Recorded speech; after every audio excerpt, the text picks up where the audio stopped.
That is not true in terms of mortality and longevity. Mortality and longevity have converged dramatically between rich and poor countries. That's one dimension at least that's converged. But the key here is that that's being driven primarily by what's happening amongst children. That's the big driver. It's not what happens among the elderly. It's a small proportion of the total, especially for poor countries. So it's what's happening with the vulnerable kids that matters in the story. Second, it's got to be big, and the one we're looking at is that was imposed on the third world in the 40s and 50s to start to crank up these demographic transition.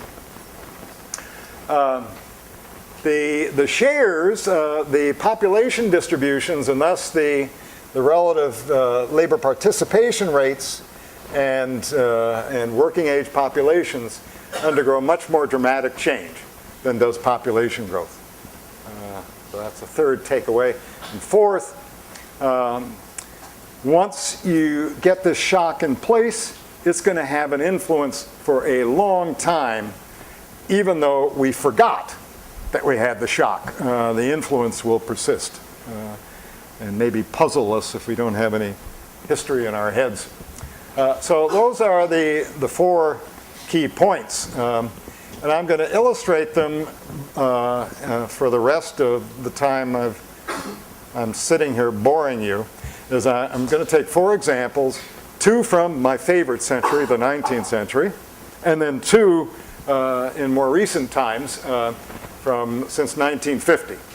And I'm going to argue you can't distinguish the two. The economics is the same, and the only difference between the two is the magnitudes are bigger in the more recent episode. Everything's faster and bigger in the more recent episode. But otherwise, they're exactly the same. Okay. All right. These demographic transitions, as I've described them, can have an impact on global factor flows. Let me start with migrations. We know, first of all, that mass migrations are driven primarily by economic events. So it's labor market conditions that matter. Yes, it's true, ethnic cleansing and climate change and other things have and will have an impact on migration. But the big factor is economic conditions between labor markets in poor and rich countries. That's the main driver. And since young adults, I'm talking about people age 18 to 30, young adults have by far the most to gain by moving to other labor markets across borders, and the least to lose. That is, they haven't invested as much in languages and networks and other things that have value, and kids and all the rest, families. So they gain much more by moving as they exit formal education. It also may be selective by gender, but it's mainly selective by age then. And I'm sure you knew this, but maybe you didn't know just by how much it's selective by age, migration. I'll show you some examples. And these examples will replicate no matter where you look. So for example, if you look prior to 1914, and look at US in migration, 76% of the immigrants, I think it's between 1865 and World War I, 3/4 of them are young adults aged 15 to 40. This is when and they're entering a labor market in the US where only 42% have that age. So very selective. good thing for the US, right? I mean, it means you don't have to, 3/4 of the immigrant population you don't have to educate. You just immediately put them right into the labor force. Let Ireland invest in their education and they're bringing them up. And then America gets to get all the returns. Unless, of course, there are remittances. But has a big impact. So age selectivity mattered for the US and will matter for any immigrant nation for which immigrants play a big role. It also has implications at the other end of the pipeline, of course. The amount of brain drain is magnified by the fact that Philippines sends out young adults. They don't send out 4-year-olds. So it has a bigger impact on you directly. The mover-stayer comparison I just made for you is even more dramatic when you look at sending countries. I just showed you a receiving country, the US. When you look at sending countries, 80% of the Irish out-migrants were in that age group, 15 to 34. And those staying behind, it's only 35%. That massive out-migration just stripped Ireland of young adults. All the implications that involved. It's also true of immigrants arriving in cities. And in this case, English cities during the first Industrial Revolution. In the middle of the century, when Britain takes their 1851 census, we can get this data. And again, 3/4 of the city's immigrants, Britain's city's immigrants, are 19 or older. That's the way they present the data there, where it's only 41% of the city residents. Those relative proportions sound almost exactly like US immigrants coming across their border from Europe in the prior to World War I. So this may be a historic constant we're observing here. Okay, so it's just as true today for Manila in looking at the age composition compared to the rural countryside from whence many immigrants are coming. Same is true of Africans migrating into Southern Europe, Mexicans into Southern California, and so on.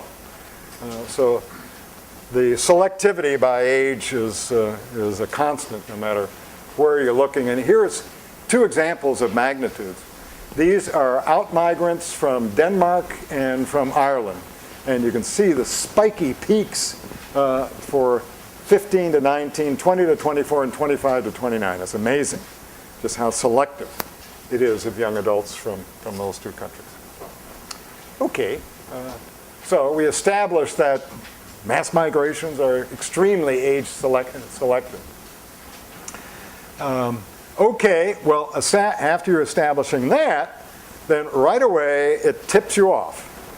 And that is that any country that's undergoing an increase of the relative share of young adults in their population will automatically get an increase in the share of individuals that out-migrate, ceteris paribus. There are just more that will be influenced by whatever economic events are influencing the out-migration decision. And they're just more that therefore respond to, or they are at risk, as we say. They will be especially powerful. These effects, these demographic effects, can be especially powerful if the receiving country has the opposite conditions. Right now, the US and Europe, the high-wage countries, are going through a more advanced stage in their demographic transitions from the baby boom. And now we're very scarce in young adults and very abundant of the elderly like me. So we worry about the impact of this. Well, that's perfect for the conditions in the sending countries like the Philippines that have a very large adult population that are more sensitive to the move. great. The labor markets in the receiving country can better accommodate it because they have a scarcity, and increasingly so, of young adults. Both going through these demographic transitions. They're out of phase, though. They're different phases, which makes it easier for them to merge labor market impact, and it will magnify the sizes of the transfers. Okay, so that's a direct influence from demography. But demography has an indirect influence as well. And that is, if you got a lot of young adults in the Philippines, they're going to find jobs are scarce. Good jobs are scarce. There'll be downward pressure on wages and incomes facing them. That will give them more incentive to leave. So number one, there are more of them. So more of them will respond to the incentives. Number two, the incentives are increased for them to exit because there are more of them creating a glut and lowering wages in the sending region. Meanwhile, in the receiving region, things are looking good for young adults. They're scarce, upward pressure on their earnings and wages. Great for the young adults who are considering departure from the poorer sending countries. So those indirect effects will matter as well. And the only issue is how much will they matter? Okay, if immigration policy intervenes and tries to shut it down, as we've seen in the US and in the EU, employers will object to this and will try to lobby for, to get out of the restrictions, or they will just hire illegals and hide them. And it's too hard to police. So politicians will talk about, we can't defend our borders, blah, blah, blah, which means the politicians won't let us use our laws. That's what that means. That's what that rhetoric means. Can't defend our borders? Yes, we can. We just don't want to, because politically you can't in the US, because business interests don't want us to, in fact, impose the restrictions. So illegals are okay. They're okay. So don't believe what you read in the newspapers. They're just fine. Thank you very much. And that's the form they will take, which is too bad, because illegals, of course, can't use their human capital as effectively as legals can. Because if they try to use them, they'll be more noticeable. And so they go underground, and so they don't earn as much as they should, and they're not as productive as they could be, and so on. That's too bad, but that's the way it is. Okay, so you'll get a lot more illegals the more restrictive you get, but you can't hold back this demography. These demographic factors are much too big to expect that you'll hold them back by legislation. All right, so the demographic transition's got to play a big role. This is all theorizing, of course, so you have to look at some evidence to see whether the evidence is consistent with this theorizing.